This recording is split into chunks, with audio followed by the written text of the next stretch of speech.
Hi guys. Hi guys. Welcome back to Fame to Farm. I'm here with Reto and we're actually at an allotment that his friend Marvin is at with his birds and bunnies. So we'll be introducing you to Marvin here in a minute. Have you been to this place before? Yes, I'm visiting quite a lot, so I really like this place. There's a lot of breeders here. I have another friend that has his chicken here. He's also breeding Hamburg chicken. Hope that you can hear us regardless of what's going on around. I'm here with Marvin. Hi Marvin. Hi guys. Good to see you. So this is your place where you're having all of your poultry projects that you're working on. So I'm mainly breeding the Orpington Bantams, some bunnies and pigeons. Yeah. But the chickens are my main breed and my main focus. How long have you been showing birds? Since I'm 13, so I started 9 years ago.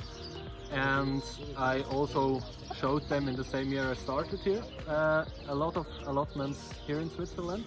They sometimes are hard to find because we don't have an official address. Right. So it's Off the, pretty you can't hard Google to Maps it. Yes. So just behind us, you get an idea. This stretch is different little outlet buildings that are showing maybe baby chicks inside or the feed, and it's stored, dry storage. A little tiny decorative gardening in the front. So it's it's actually very attractive, super organized. And then across the way we have ducks, geese, waterfowl, and a little like canaries, or I think yes, these are canaries. exactly. Canaries and conures.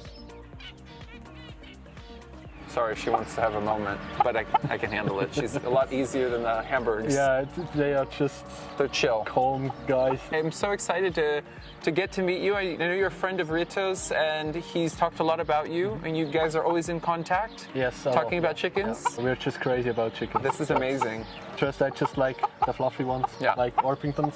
They're like the golden retrievers of the chicken world. Yes, yeah, exactly. They're very, Yeah. I lied, they're not. Golden retrievers attack. From what I could say, in the US, there's a lot of land. So if you choose to be agriculture, you can drive outside of New York City and have access to property. In Switzerland, it's a small country. So if you're living in tighter areas, I'd have to find options like an allotment like this. Yes, exactly. I started at home with just 2 aviaries. Yeah. And yeah, it was just impossible. So I got here, and the same person which kind of raised Reto in this chicken business also raised me. Big dreams, small world. Which ones are you focused on the most for your show? Which are you the strongest with? Definitely the Orpington Bantams, because for me it's just the most beautiful breed ever. Yeah. I also like the standard Orpington, like this hen. This is a partridge hen? Yes. I mean, I love the details on the hen. So Definitely, it's beautiful. Yes, yeah. And they change a lot over time. That detailing of every feather, having this intricacy. This is a larger bird. Bantam and large, as we call it here. So this would be, in the US we'd call it standards. I don't know the difference in weight. 4.5 kilos. Yeah.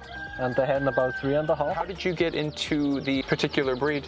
That's a funny story, because when I was thinking about getting some chickens, I made a list which breeds I want and which I don't want, and Orpingtons were on it, but at the bottom. Okay. We started to build my first aviary. Yeah. Yes, exactly, thank you. For my chickens, I just saw an ad in the internet about Blue Orpington Bantams. Yeah, which I love the color. Yeah, it's just for me the most beautiful color, and I just thought I will get some chickens, and Orpingtons are nice. Yeah. And since then, fully in love with this breed. I had Orpingtons, but not showing them. It became a bit addictive to the chickens when I started showing, and I was bringing on a ton of different breeds. Yeah. With poultry, you start a project and you have to really get specific about where you would like to go, or else you're just collecting. Exactly. Everything. Exactly. Yeah. So this is a real problem in the poultry community, because you can't stop. It's a true addiction. Yeah. So do you have plans for your birds for December? Yeah, I have some chicks of the Blue Orpington Bantams. I really would like to show on our national poultry exhibition, which we hopefully will have this year. Yeah, there was an issue with the bird flu. It's affecting every show, and it's horrible. Yeah. So from the blue one and also from the Birchen Orpington Bantams, these are my main breeds and main colors. I'm gonna actually record it. Quickly tell how an Orpington should be in just about 2 or 3 sentences.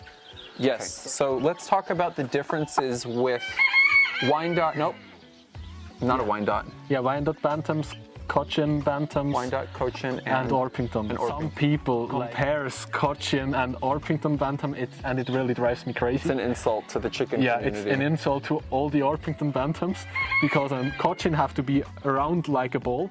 Right, exactly. So the tail has to be very round, the breast has to be very round, and in Orpington Bantams we would like to have a square form.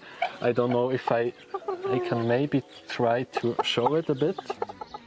I mean, he's definitely not giving perfect, but breast and legs not too high. So he's also standing on your hand, so it might be a little bit it's- unstable. yeah, but he's looking exactly. good. I mean, he's giving us some proportions to us to comprehend. yeah. And then you also mentioned Wyandotte, so this is the comb. They have a different comb. The main difference between Wyandotte and Orpington are mainly the length of the legs, Yes. which are much longer in Wyandottes. The color of the legs, which are yellow in Wyandottes and grey in Orpingtons, depending on the color. Wyandottes are much narrower than Orpingtons. Orpingtons should be ideally as long and as deep and as broad, same length in every dimension. If you have a bird which lives up to that expectation, they are often just much too heavy. Okay. Yeah. You could inevitably be an owner of an Orpington or a Wyandotte or a Cochin just because you like the shape of the body. You might like the temperament, the disposition. So while Reto is chasing chickens, he's over here. Hi. I'd like a little tour, if you would mind showing me a little bit about the allotment. Can you please give me a tour of your of course. allotment? I'd Of love to course. see it. Yeah. I think they would too. So we're in one of the aviaries. Do you have to pay rent here like an apartment every month? Yes. And Okay. it's pretty. So if you ever get kicked out of your real apartment, you can actually move in. There's a kitchen. Yeah, it would be perfect. So. Just gonna get this while it's happening. Super ideal because you can keep everybody safe, dry, and you can keep an eye on things, and then they have the fresh air and the green grass. So when they go out, it gives you the ability to stretch your legs and stay healthy. It's super organized and clean. White walls and a chicken coop. I'm impressed. Yeah, but they get dirty. Yeah, and you know, keeping the shavings down so it gets rid of the smell, and you know, the shavings help with balancing out all of that. We have some large boxes over here, which are used for Orpington Bantam breeding groups, and also for the larger groups of chicks. Yes. I love the camera. It's just like me. Face is on. Right?